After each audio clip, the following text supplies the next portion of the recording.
বাংলার কুরুক্ষেত্র একেবারে লাস্ট ল্যাপ, অর্থাৎ এতদিন ধরে যে ভোট প্রক্রিয়া চলছিল তার একদম শেষে আজ ভোট গণনা। ৭৭টি গণনা কেন্দ্র।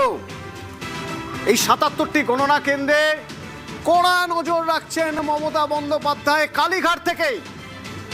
যারা যারা রয়েছেন দলের কর্মীরা তাদের সবার সঙ্গে কথা বলছেন, আপডেট জানছেন। গণনায় সতর্ক নজরদারি মমতার। এর আগে তিনি এক্স হ্যান্ডেল পোস্ট করেছিলেন, সবাইকে সতর্ক থাকতে বলেছেন, সজাগ থাকতে বলেছেন। তিনি পাহারা দিচ্ছেন রাতে জেগে, তিনি খবর রাখছেন, সবাই যেন নজরে রাখে।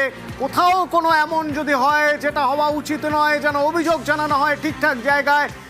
1 ইঞ্চি জমিও ছাড়া যাবে না, এক্স হ্যান্ডেলে পোস্ট করেছিলেন মমতা বন্দ্যোপাধ্যায়। এবং নিজেই নজরদারি করছেন ৭৭টি গণনা কেন্দ্র রাজ্যের। সেই ৭৭টি গণনা কেন্দ্রে সেখান থেকে কি কি খবর আসছে, জেলায় জেলায় নেতাদের সঙ্গে কথা বলছেন এবং প্রতি মুহূর্তের আপডেট কালীঘাট থেকেই নিচ্ছেন মমতা বন্দ্যোপাধ্যায়। ওয়ার রুম, সকাল থেকে ওয়ার রুমে অভিষেকও। আবির আছে আমার সঙ্গে। আবির, কি খবর পাচ্ছি আমরা, কি খবর রয়েছে? আর নজরদারি করছেন মমতা বন্দ্যোপাধ্যায়, অভিষেক বন্দ্যোপাধ্যায় তিনিও নজরদারি করছেন, ওয়ার রুমে রয়েছেন।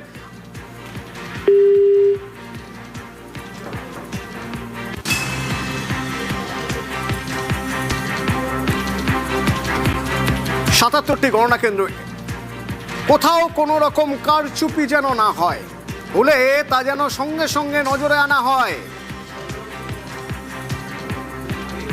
Mamata Bandyopadhyay x handle post করেছিলেন, একবার দেখে নি কি পোস্ট ছিল। সতর্ক থাকুন, পাহারা দিন, রাত জাগুন, অভিযোগ করুন।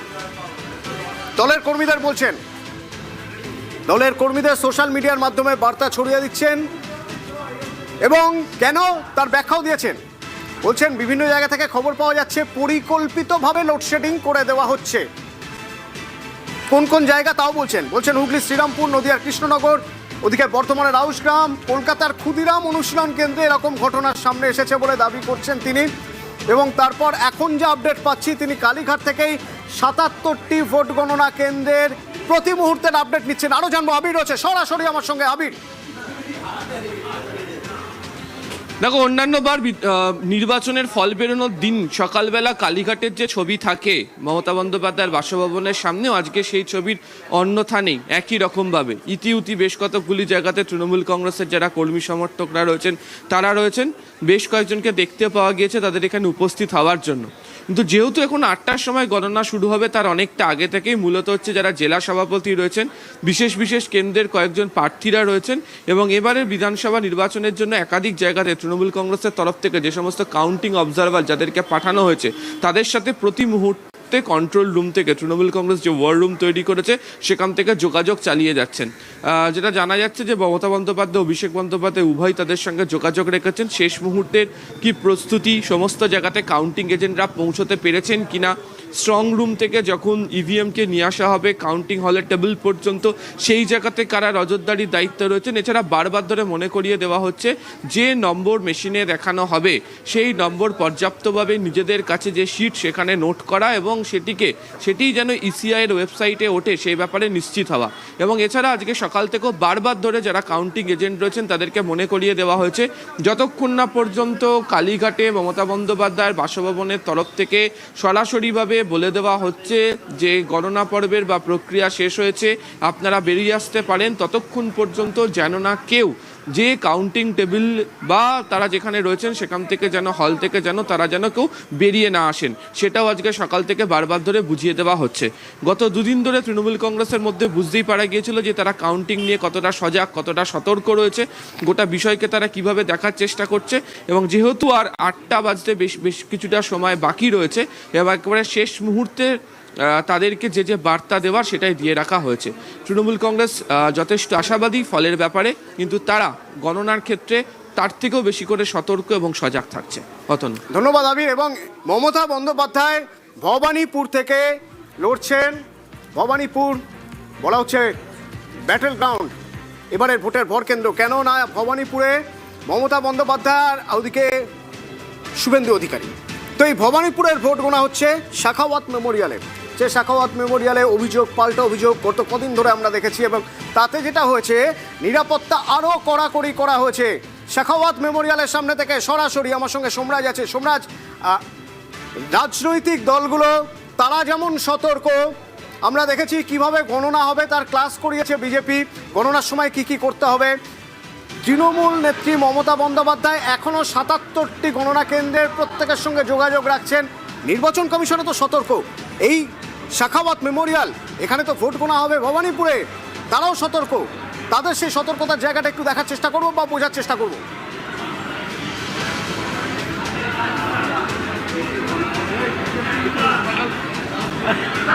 সোমরাজ,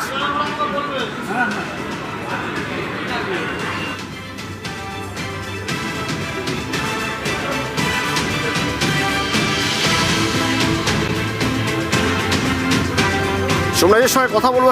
সম্ভবত সোমরাজ আমার কথা শুনতে পাচ্ছে না।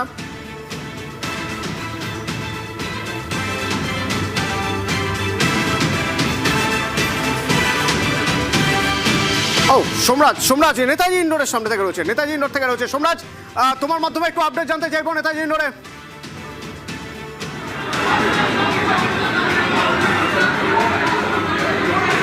দেখো, নেতাজি ইন্ডোরে 7টি উত্তর কলকাতা 7টি বিধানসভার গণনা হবে। তুমি দেখতে পাচ্ছ ইতিমধ্যেই ছবি যে এক এক করে যারা বিভিন্ন রাজনৈতিক দলের এজেন্টরা, সেই এজেন্টরা আসতে শুরু করছেন।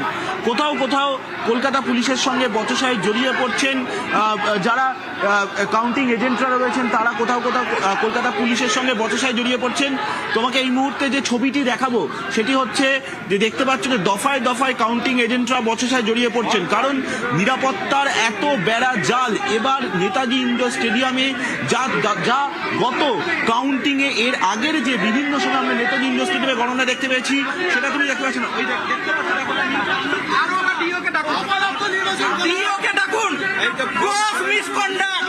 এখানে বলা আছে পোলিং অ্যারেঞ্জমেন্ট, এখানে ইভিএম এর নাম্বার, সিইউ নাম্বার সেই অনুযায়ী আছে।